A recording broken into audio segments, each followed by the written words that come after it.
जय हिंद फ्रेंड्स।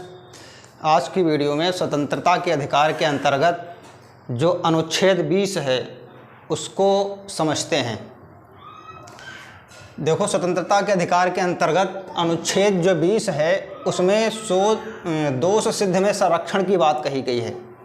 उसमें क्या है, दोष सिद्ध में संरक्षण की बात कही गई है। तो उसमें 3 खंड दिए गए हैं। एक क्या है, उसमें बताया गया है कोई पूर्व पद प्रभाव कानून नहीं। दूसरा क्या है, दोहरी क्षति नहीं, खुद के विरुद्ध गवाही नहीं। तो कोई पूर्व पद प्रभाव कानून नहीं, इसका मतलब क्या है? इसका मतलब ये है, अगर कोई व्यक्ति अपराध करता है, अपराध के समय जिस अपराध की जो सज़ा है वही दी जाएगी। कानून में, आईपीसी में जिस अपराध के लिए जो सज़ा है जिस समय वही दी जाएगी।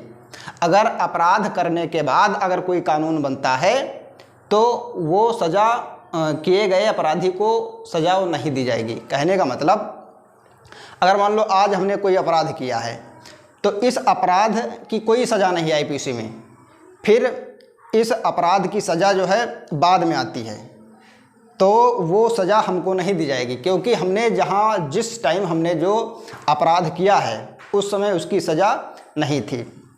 सपोज करो, जैसे मान लो कोई एलियन है, ठीक, वो दूसरे ग्रह से आया है, उसका हमने मर्डर कर दिया, ठीक। तो आईपीसी में या किसी भी कानून में एलियन को मारने की कोई सज़ा का प्रावधान नहीं है, इसलिए हमको सज़ा नहीं दी जा सकती।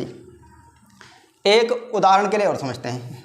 देखो, जैसे ये आईपीसी, ये अगर मान लो कोई जैसे 2000 के आसपास, 2001 या 2002 में इंटरनेट आया था, फिर उसके बाद इंटरनेट आया, फिर इससे संबंधित जो कानून हैं वो 2005 के बाद 2007 या 2008 से लागू हुए।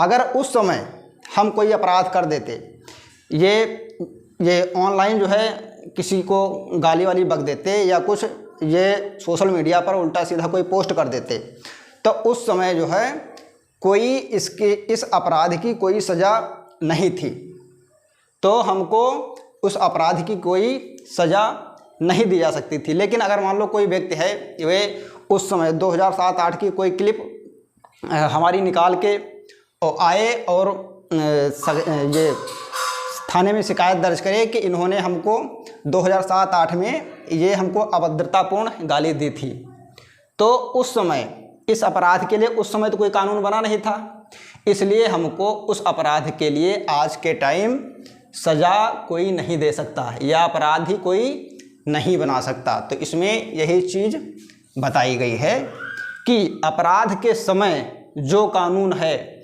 उस अपराध के लिए जो सज़ा है वही सज़ा दी जाएगी, और अपराध के बाद अगर कोई कानून बन रहा है तो उस कानून के तहत उस व्यक्ति को सज़ा नहीं दी जा सकती। हाँ, देखो, दीवानी मामले में बैक डेट से प्रभावी, दीवानी मामला है, वित्त का मामला है, तो बैक डेट से उसको देखा जाता है, लेकिन फौजदारी मामले में बैक डेट से नहीं देखा जाता है। जिस समय जो कानून बनता है उसी डेट से ही वह कानून प्रभावी होता है। अब दोहरी क्षति क्या है? दोहरी क्षति का मतलब है, अगर कोई व्यक्ति एक अपराध करता है, अगर मान लो कोई व्यक्ति एक चोरी का अपराध करता है, तो चोरी के अपराध की जो सज़ा है उस व्यक्ति को एक बार सज़ा मिल गई तो वही सज़ा उसी अपराध के लिए दोबारा उसको सज़ा नहीं दी जा सकती। हाँ, जो जुर्माना है, जुर्माना को घटाया बढ़ाया जा सकता है। तो इसका मतलब यही है, एक अपराध के लिए सिर्फ एक ही सज़ा व्यक्ति को दी जा सकती है।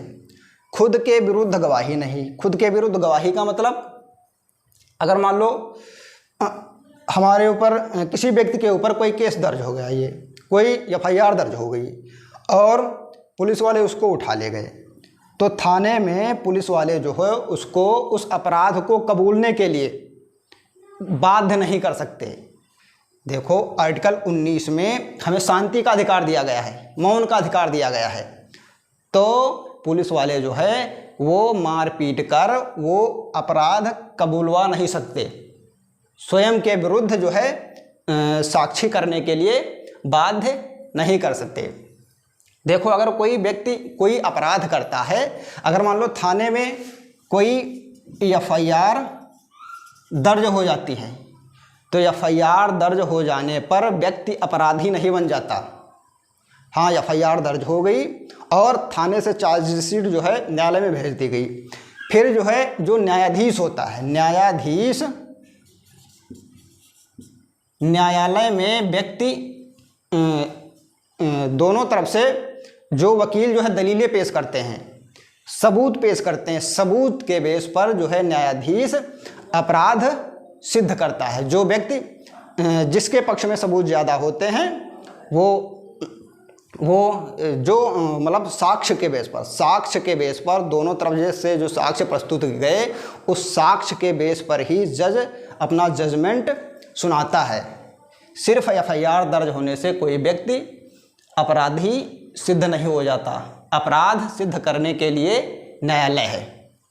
तो इसमें सिर्फ 3 ही बातें दी गई थी कि जिस समय जो अपराध करता है, अपराध के समय जो कानून बना है, तो उस कानून के तहत ही सजा दी जाएगी। और दूसरे में क्या था, एक व्यक्ति को एक अपराध की सिर्फ एक ही सजा दी जाएगी, दोहरी सजा नहीं दी जा सकती।